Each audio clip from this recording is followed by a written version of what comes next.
folks, Captain Paul here aboard Southern Estate that I live aboard full-time with my twin brother Pete. Today I want to talk about affordable trawler living.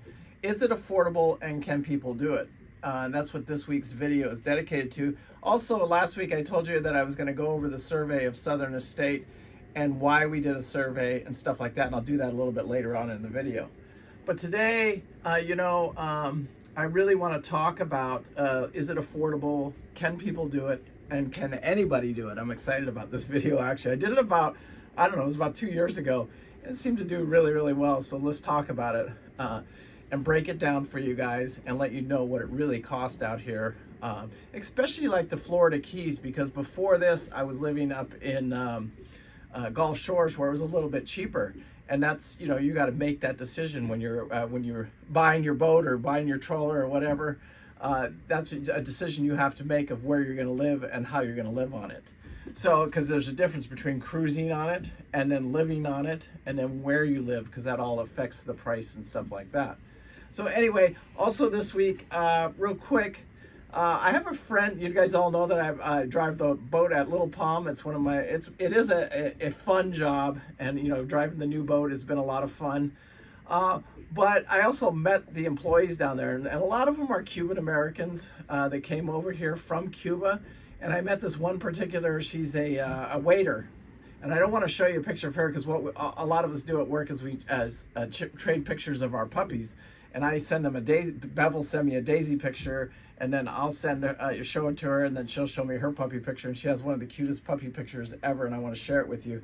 And the reason I'm even bringing her up in my video is because she told me she's going to Cuba to visit her family on March 24th, and I personally am going to do something for her. I'm going to raise a little bit of money, and so this week, any super thanks, it's all going to go to her and her family, and so she can take it back to Cuba. I'm going to do some stuff with Amazon, and then I am going to send her with some cash of my own. I've put up a little budget of about $400 of my own money to her, and then Pete has made also a commitment to her as well. So, and then like I said, so if you hit that super thanks this week off of this video, that money will go to the Cuban people, and she will take it directly to Cuba and distribute it that way. Anyway, and I hope you enjoyed her puppy picture, because I think it's the cutest thing ever. It was raining one day, and she said this is what she did for a raincoat for her puppy, and she just loves that dog. That's her name. That dog's name is Bella, by the way. Anyway, so getting on with today's video of what it takes, to live on one of these trawlers. You guys have heard me talk about it in the Keys. The Keys is a lot like New York. I've lived a blessed life, and I've got to travel all over the U.S. For work mostly, and so I got to experience, what it was like for somebody else to pick up the tabs in like New York City, San Francisco, and stuff like that. And living here in the Keys, to me, reminds me a lot of like living in New York or visiting New York. Sorry, it can be very, very expensive. Or it doesn't have to be very expensive, because you can walk down the streets in New York and pick up a slice of pizza for $2. I don't know anywhere else that you can do that. There's literally the streets are lined with these, not lined, but on every other block there'll be a pizza joint, and you just walk by and grab a $2 slice of pizza. So if you eat like that down in New York, but it also can cost $30 for a cheeseburger at the hotel you're staying at, $30, $40 for a cheeseburger, just one cheeseburger. An order of fries and a Coke can be about $35, $40, even $50 at some of the resorts down there. And so that gets very pricey very, very quickly, because a nice dinner there, is probably $500 or $600. Or you can eat that $2 piece of pizza on the street right outside your hotel. Well, same thing down here in the Keys. If you want to live on your trawler, it's basically kind of the same, and this is how I'll explain it to you. You guys know that we pay rent here, and if you want to live on a slip, if you want to have the boat parked in a slip down here in the Keys, it's $1,700 a month. That's what we pay for this slip right here, and it's pretty average throughout the Keys. You can get it down to, I think on Blue Max he's paying $1,300. And then I've heard of some slips, you can get them down to maybe on a 50-foot trawler like this, maybe somewhere around $1,200, but that would be about the cheapest that you're going to find. And that might not include all the utilities. When I say $1,700 for our slip, That's all the utilities included. So you got to look at it that way too. So if you're a guy that's living on your Social Security check and you get, let's say, $1,600 a month, that ain't going to work. But for the guy that wants to live down here in the Florida Keys year round, you can go into the mooring field right here. And I mean, it's literally right outside my window right here. That mooring field, that same place, costs $400 a month. But the problem with that is you don't have any power. And you have to bring your own water on. Now, Southern State here has a water maker. We have solar panels. Me and Pete did it for a couple of months. From the time we left Gulf Shores, Alabama, till April 15th, we pretty much lived on the hook. We either had our anchor out or we were on the mooring ball. And so that cost $400 a month. So can that guy, if his boat's paid for, he's not going to live comfortably, but you can pay that. And then what they do for that is you can get pumped out. It gives you car service where you got a place to park your car and go take a shower. You can use the laundry facilities. You got to still pay to do your laundry with quarters, but you can do that, and you can make it on that $1,500 a month. If all you did then was buy groceries and car insurance and a little bit of gas, you could make it.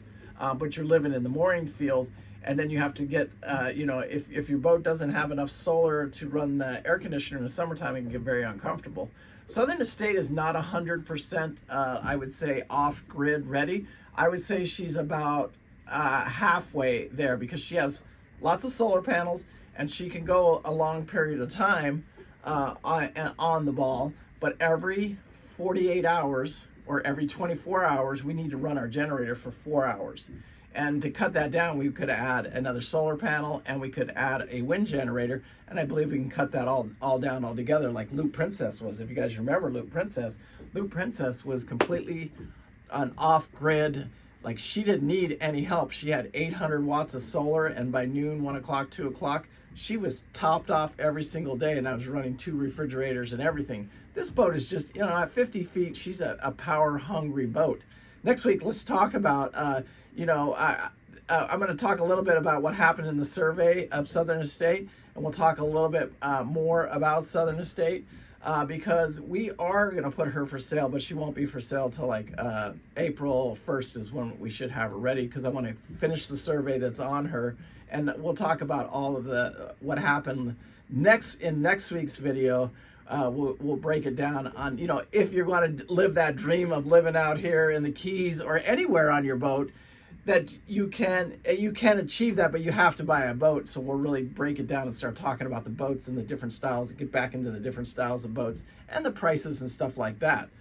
Anyway, so, again, I want to attribute it to visiting New York or living in the Keys. It's about the same, because you can live here relatively inexpensively, but you got to remember, you got to have insurance on the boat.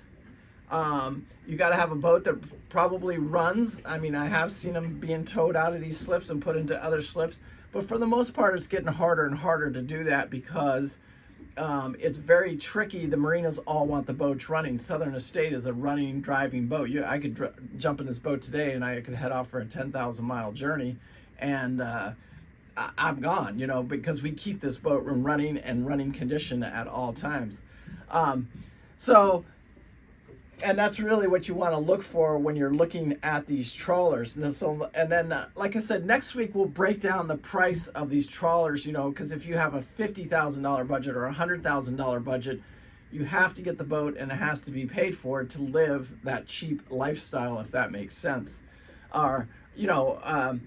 So I do think it's obtainable, because if you guys remember and you watch my videos, and I'll link the video right here, because if you remember, even a few short years ago, I'm 61 years old right now, and at basically 48 years old, I started all over again. I had nothing. Yeah, I was about 48 years old. I had absolutely nothing, zero.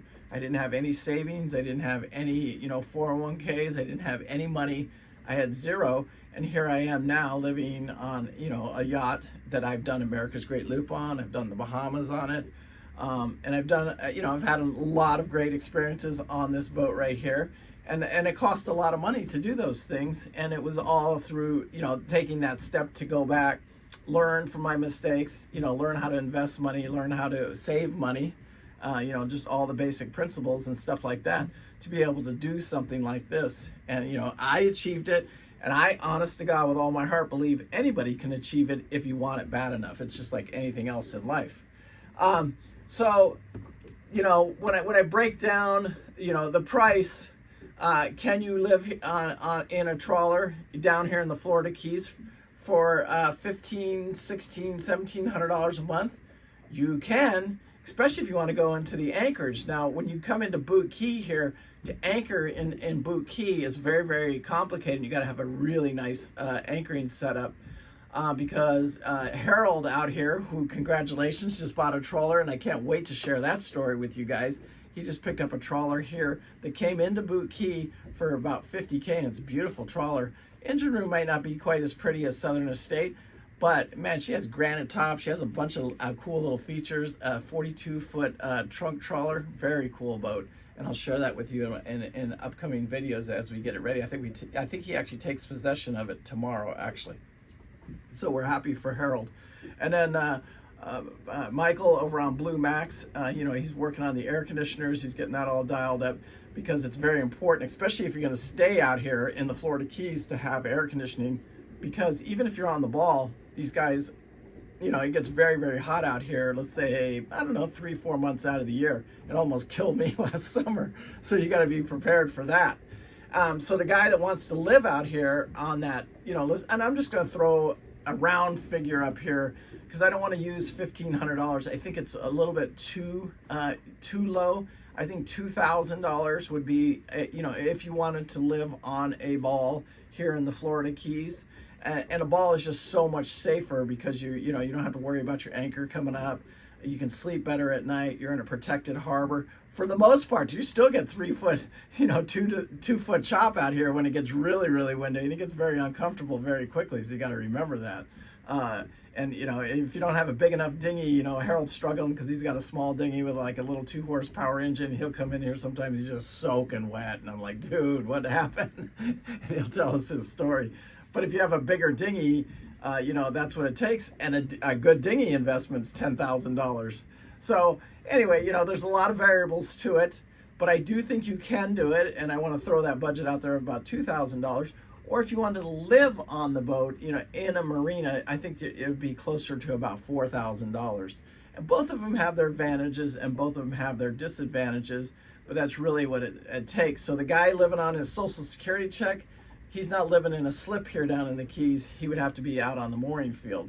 A guy that has, you know, that, you know, is $1,500, and then he has some little bit of a savings, and then he has a little bit of money from another type of retirement, which I don't. I'm fully, that's why I work full time. I work full time and I run this channel full time, and I'm out there hustling all the time. And hey, while I'm talking about that, thanks Jim and Caffrey. It was so fun visiting you last week. We went and looked at a boat and a couple boat deals we got going on. We went and looked at a main ship down there in Cocoa Beach. And you know, thank you guys so much.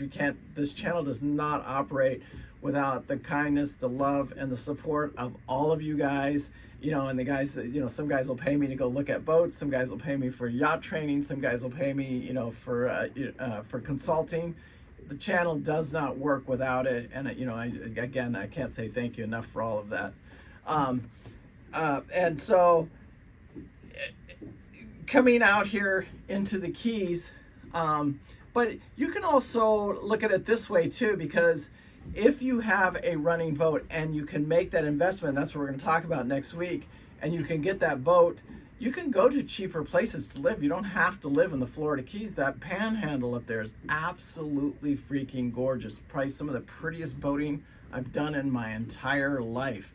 You know, and slip rents up there can get somewhere, I think it's actually gone up a little bit, even at Homeport where I was at.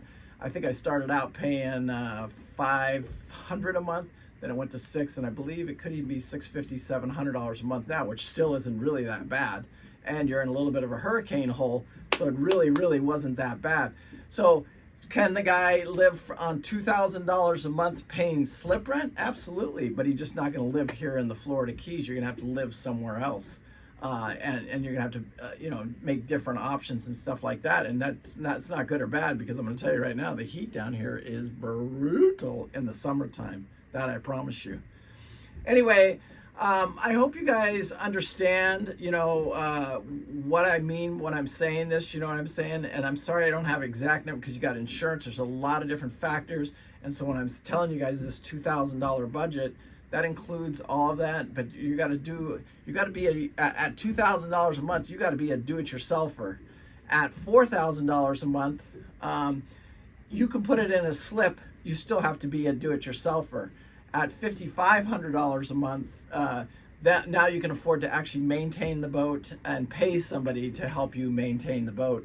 And I'm pretty close on those numbers for you guys. And that's not a cruising boat. If you want to notch it up and say, hey, I'm going to take this boat and I'm going to be a cruising vessel that goes out and does America's Great Loop, that $5,500 budget, because it's hard to explain, but now you got fuel costs and oil changes and all of that stuff that will need to be done on a bi-monthly basis, and you're buying fuel, every, at least once a week. So that drives the prices up even further. And maybe that's a video we'll talk about it in later on here, maybe even this next month, is how much it costs, what kind of budget you need to put together to do America's Great Loop per month. Because you can do that on just about any budget. I say that to everybody. You just got to have that budget. And if you don't have that budget, then, you can't do it. And it's just like out here living in the Keys or living in, Gulf Shores, Alabama. You can do anything you want. You just got to have a budget to do it. And you got to be realistic with that budget. And that's what this video is here to help you, because I'm actually living out here on this. I've got a lot of questions lately about Southern Estate, because you guys know that we just did a survey on her last week. We did a full survey on her. We have not surveyed this boat before that. That's the first survey we've done on her, so we purchased her without a survey, just like Harold. We just purchased that 42-foot CHB trawler that he just picked up for 50 grand. He did it. He didn't get a survey on that boat. He just paid the guy. He felt like he had a great enough value. And there was no survey done on that boat. But now we have to survey Southern Estate, because now it's becoming an insurance issue, and the insurance company wants to know, make sure that the value, that the hull can sustain it, it's not going to sink and stuff like that. And so we had to do an out of the water survey. And while they were doing the survey, they found a few items that we do need to address on the boat, and we'll talk about that in next week's video. Anyway, peace out, guys. I hope you guys enjoyed this week's video. Make sure you hit that like and subscribe, share it with your friends, hit that super thanks. We'll send Monica some money to Cuba for the Cuban people. It's not a great passion of mine, but I do work with the Cubans, and I do want to support them. And I've always, I'm going to do whatever I can for whoever I can, whenever I can. So anyway, peace out. Thanks again. I appreciate it. Captain Paul, be good or be good at it.